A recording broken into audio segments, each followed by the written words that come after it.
Hello, my darlings. Madam Raven here with a wonderful story by Bo Bandy. This one's entitled Flixnet. To be perfectly honest, I'm always the last person to follow technology trends. No matter what the gizmo is, I'm always late to the party.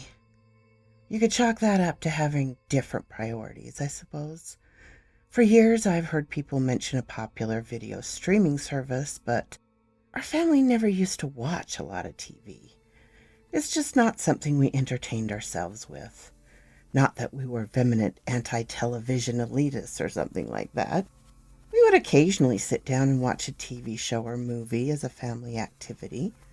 We simply preferred to spend the majority of our time on outdoor activities.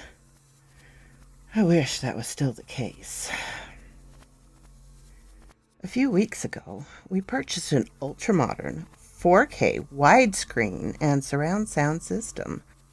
My wife thought it was completely overkill for our modest viewing habits, but I sweet-talked her into it. I think she was afraid we'd all become couch potatoes. Once we'd taken the plunge to high-definition television, we also needed the corresponding audio and video content to utilize with our new entertainment system. After all, a monitor is just a conduit for whatever media source is playing through it. We didn't have many Blu-ray movies in our film collection, and our cable channel options were dismal at best. We only had the most basic cable package, and didn't want to get stuck with a $150 monthly bill for programming we rarely watched. In a moment that I've since come to deeply regret, I remember the video streaming service so many people had mentioned in the past. I had the name of it on the tip of my tongue, but it wouldn't come to me. Eventually I gave up and did a general internet search. Looking back now, that's where our troubles started. Almost immediately, I came across an advertised video streaming service called Flixnet.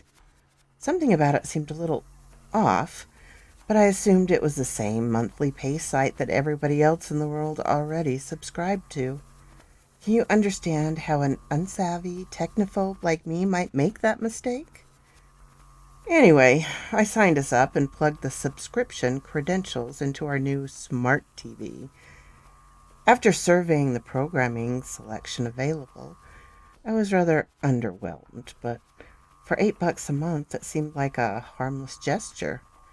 Most of the movies or TV shows available for streaming were mediocre B-grade horror or strange reality shows. But I'd been warned about that. Flixnet apparently went for quantity over quality as far as their entertainment programming went. Hoping for some better choices, I noticed that a few more dollars per month they offered to send out hard copies of better-known movies. Having complained about the poor choices in their streaming selection, I texted my wife that I was going to also add their disc service, D-I-S-K. My wife texted me back with a correction, disc service, D-I-S-C. Realizing she was implying that I had mistyped the word, I sent her a screen capture of the Netflix website. It corroborated my spelling of disc, but my English major wife wasn't satisfied with that.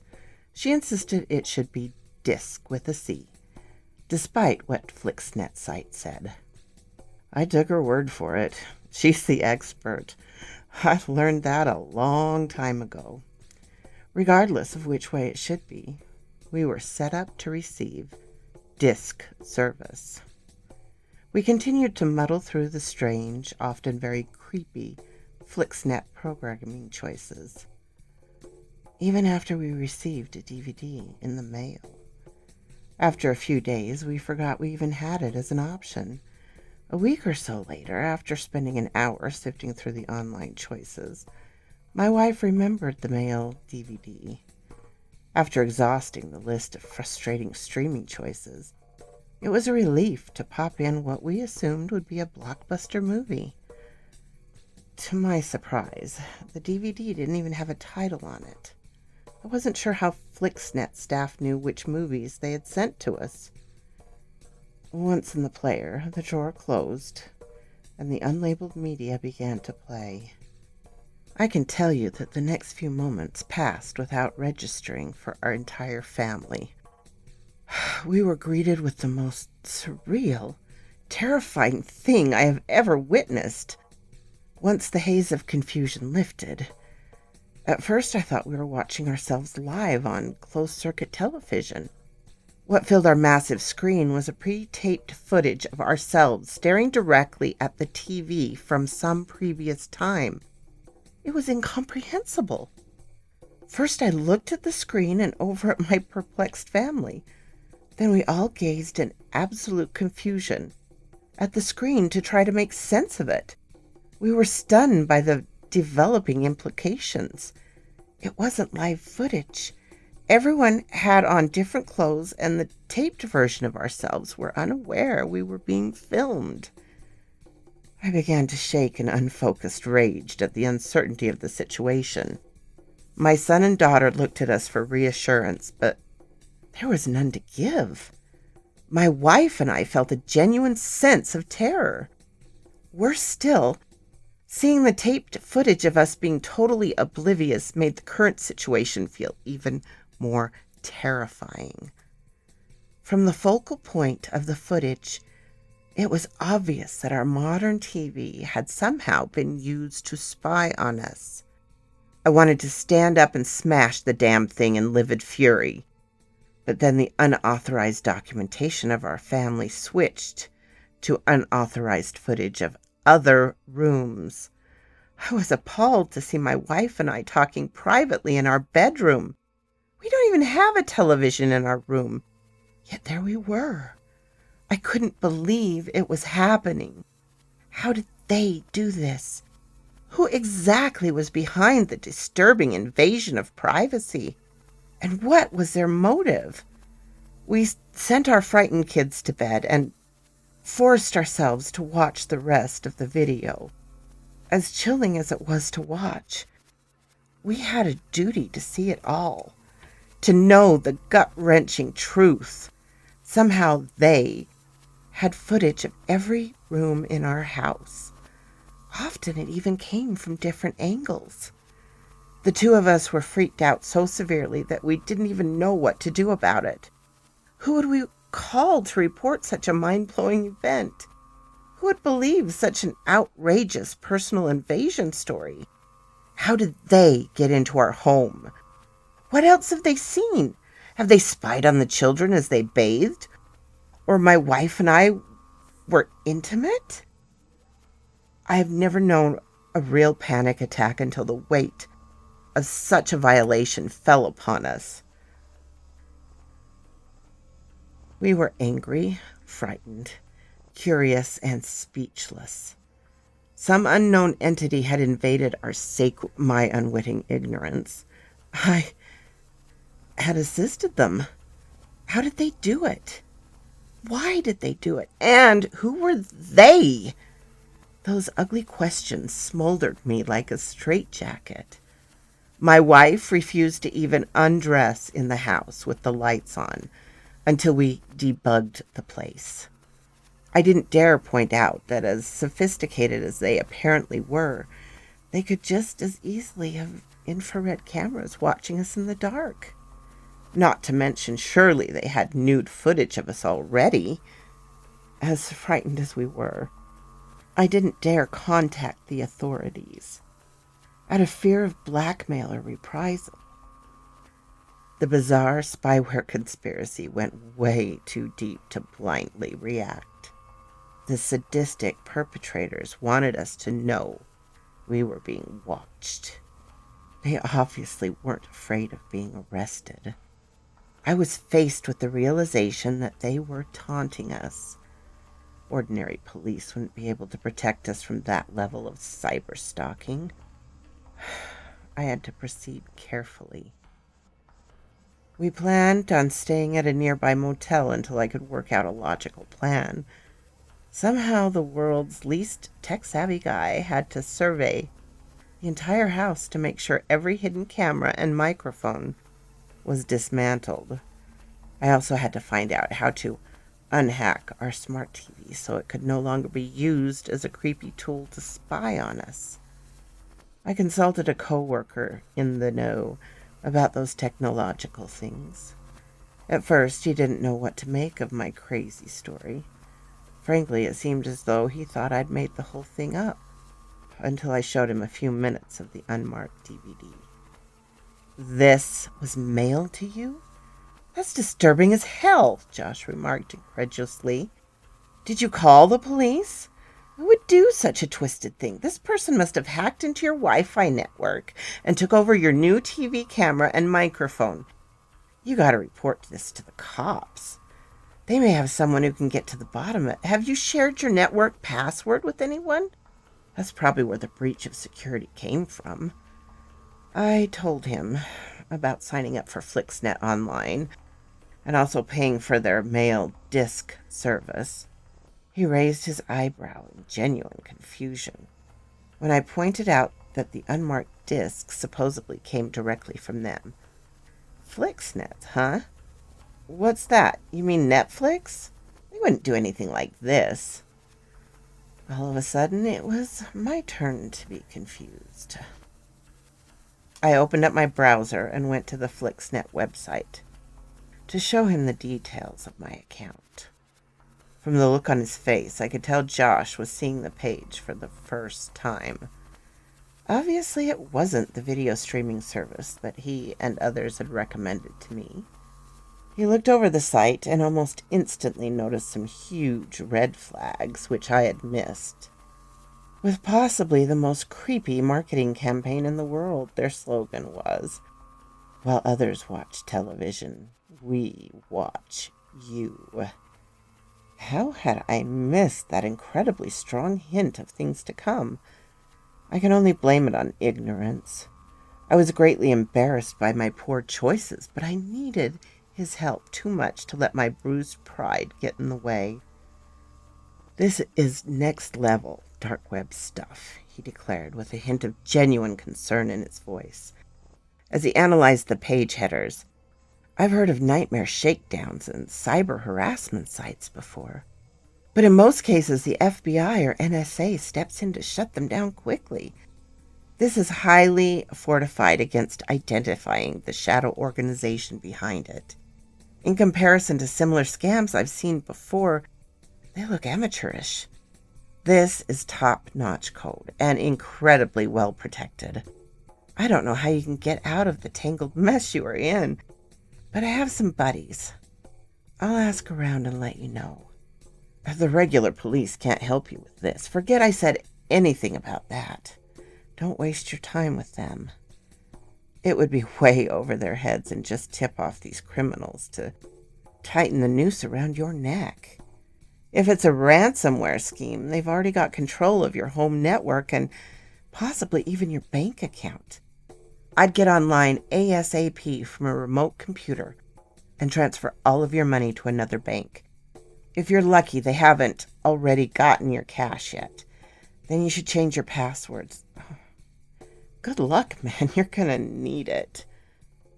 I took his advice and transferred our savings to another bank. Luckily, it was still there. After changing all online passwords and having new credit cards issued, I left work and went to the motel. The clerk saw me pull into the parking lot and ran out to catch me. "This arrived for you this afternoon," he explained while handing me a small brown envelope. It had my name neatly typed on it, and the motel's address, and our room number below that. At first, I thought the clerk was mistaken. No one knew we were staying there. Our mail wasn't being forwarded. Absently, I felt the thick envelope. Before even opening it, I recognized the familiar shape of a DVD. Flixnet had found us. I wasn't surprised when I pulled out the unlabeled disc. It was just like the first one. What I didn't expect was what we witnessed on the recording. I couldn't believe it. None of us could. I assumed it would be more hidden camera footage of us at home, but this time it was taped at the motel. My wife started screaming hysterically at the latest unexpected shock. That naturally triggered our kids to cry over her reaction. We gathered our things and left. At that point, I didn't trust any place to be free from their bugging devices, so we just went home. At least there we knew we were being watched. We could act accordingly. Back at our home, I tried to locate all of the hidden cameras by watching the first DVD again. Through each still frame analysis of the camera's viewing angle, I could approximate where they had been placed in the room. I found 3 micro cameras and was about to smash them to smithereens when my wife reminded me that we needed them as evidence. After watching the first disc all the way through, I was pretty sure I'd dismantled most of them, but I had no confidence that there wasn't a few others tucked away elsewhere. We sent our kids to bed and forced ourselves to finish screening the second disc. To our disbelief, the scene switched to my job. From at least 3 different vantage points, my wife and I watched as we tried to explain our surreal predicament to my coworker. Flixnet had somehow infiltrated my office. I didn't know how far their influence stretched. Maybe they were monitoring the local police station as well. I wasn't even sure if the FBI could help at that point. How far did it all go? We just kept falling further down the rabbit hole, and I wasn't sure if there was a bottom. I thought about messaging my coworker about the office breach, but I had no way of determining if they bugged my phone or his home. There was no way of knowing just how deep the Flixnet conspiracy went. I had to find some old school, completely analog way of notifying him that we'd been observed before at our workplace. That night, I crept into the woods behind my house and used a flashlight to compose a brief, written explanation of what I knew. Anyone else reading my rambling magic marker screed might have thought I escaped from an asylum. I probably would have, too, but after his initial assessment about their website, I hoped he would believe me. Assuming Flixnet hadn't already removed their embedded cameras from my desk, I could show him those as proof. The next day, I drove into work groggily from sleeplessness and high agitation. It wasn't every day that my family was swept into a sinister, hidden camera, internet conspiracy. Once through the office doors, Josh was waiting on me by my desk. I could tell he wanted to tell me something. I assumed he had touched base with his tech buddies and had advice on what to do about my initial problem with the dark net underworld. I held up my hand to silently gesture that it wasn't safe to talk in that environment. He and I went outside to the back of the building and actually got into his vehicle. In the privacy of his car, he started to divulge what I assumed was the information he had learned. But I interrupted him again. In the light of the new happenings to us, I wanted to update him about it first. You aren't going to believe this, but Flixnet even has our office bugged, I blurted out. I fully expected some range of skepticism, but received absolutely none. There was no doubt in his eyes. I know, he said tensely. Apparently I received a free trial offer to join their invasion of privacy service since I logged into the site to find out about them for you. In his hand, he held one of their all-too-familiar, unlabeled DVDs. My wife is freaking out, he hissed angrily. They've cracked my password encryption and took over our home security cameras to make a nice little unauthorized montage of our whole evening. I dismantled our entire home network, but I'm still not sure it's clean. No one should be able to bypass that sophisticated level of encryption. This is out of my league, dude. These guys are next level. You're on your own. I told Josh about the motel footage, and he didn't even seem surprised. At first, I took his apathy to mean that he believed it was logistically possible for them to cover all bases and bug every motel that we might flee to. Then he surmised why I was so bewildered. He explained that I wrongly assumed that they had every nearby hotel room bugged. They wouldn't have to go to that trouble, he reassured. All they have to do is track your SIM card.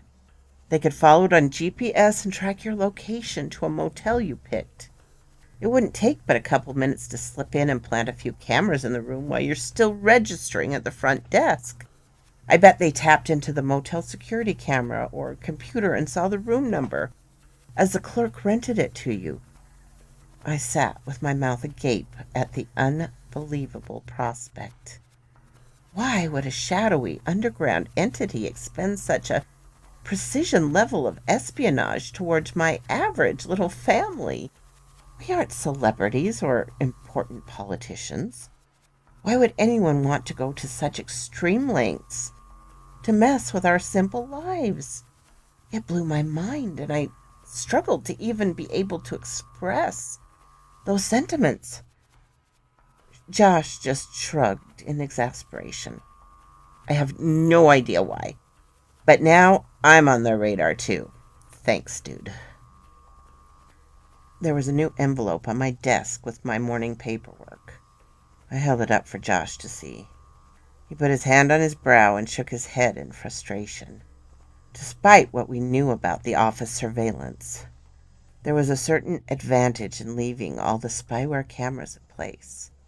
With some effort, we could avoid them, and since we left them be, there was a reasonable chance that Flixnets wouldn't add new ones. The new DVD on my desk contained another jaw-dropping revelation. They had both of our cars bugged. The disc didn't contain footage of our secret meeting earlier that morning, but I had no doubt it would be on the next disc. They seemed to be everywhere. This older footage was of Josh trying to console his highly agitated wife in their vehicle. There was apparently no place out of reach for this creepy harassment organization. It seemed hopeless. Maybe we're going about this all wrong, Josh offered. Instead of trying to make sense of the sheer level of madness or understand such criminal actions, why waste any more of our energy on it? Why not try to use our customer service info to change your account? What if you logged in right now and changed your plan to drop the DVD delivery service? Are you serious? I stammered. These nuts have literally broken into our homes and vehicles to plant micro spy devices. You once thought they were after my bank account, for heaven's sake. Why would such a diabolical criminals like that just stop if I asked them nicely? This is some sadistic mind game to them. I just don't see the point. Who's to say it might not work, he countered. Both of us are so stirred up wanting justice that we can't rationalize the best way to make it stop. Better yet, do they list a tech support phone line? Call it and see what they say. If you're careful to avoid getting emotional or threatening them with legal action, it may be as simple as changing a checkbox on the screen.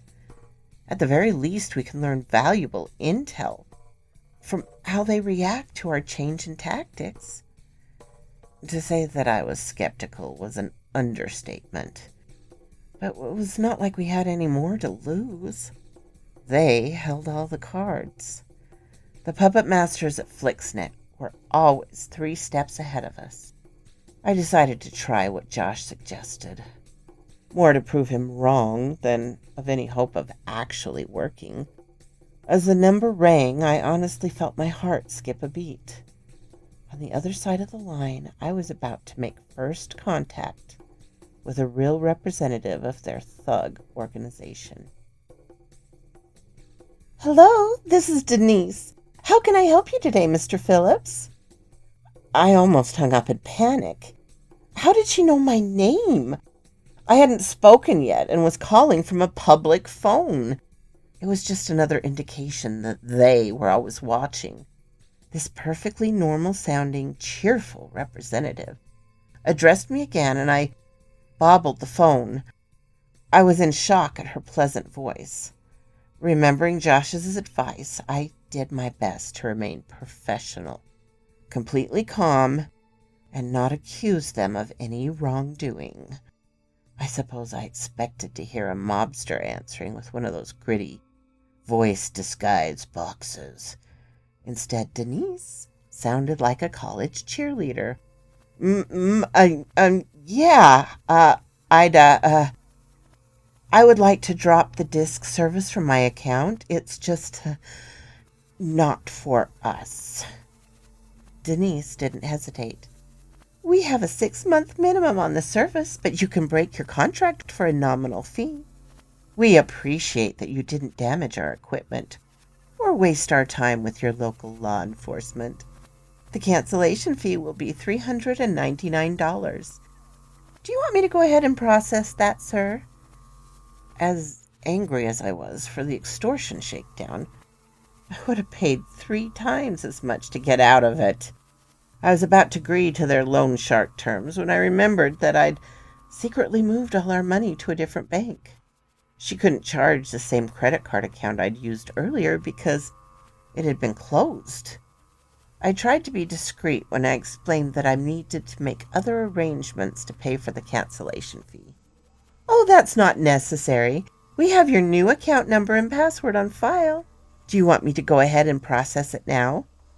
I'll need you to place the cameras and all of the discs in the box you'll find in your mailbox when you get home. Otherwise, there will be an extra equipment fee I'll have to charge you.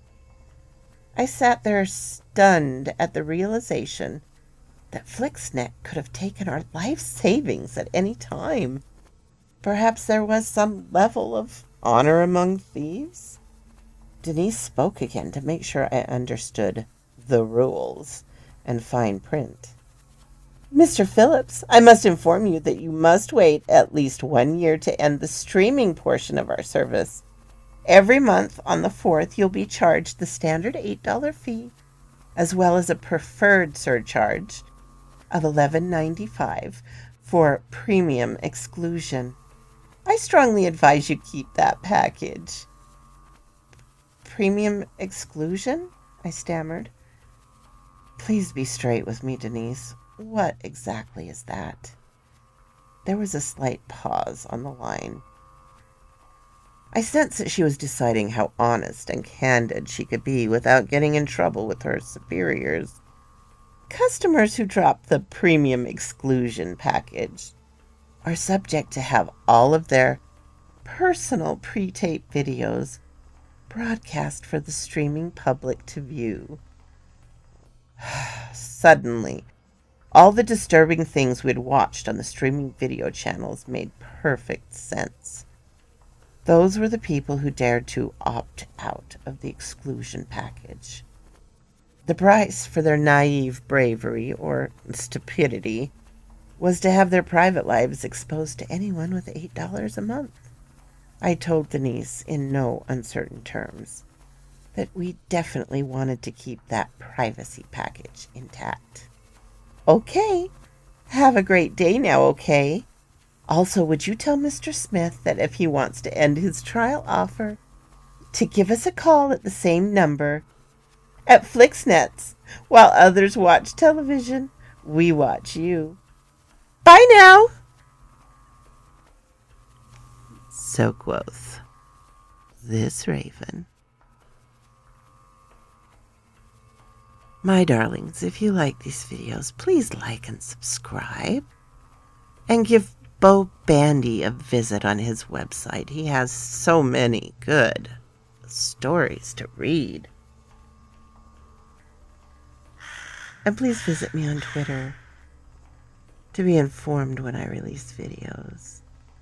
It's usually on Tuesdays, Thursdays, and Saturdays. Bye-bye, my darlings.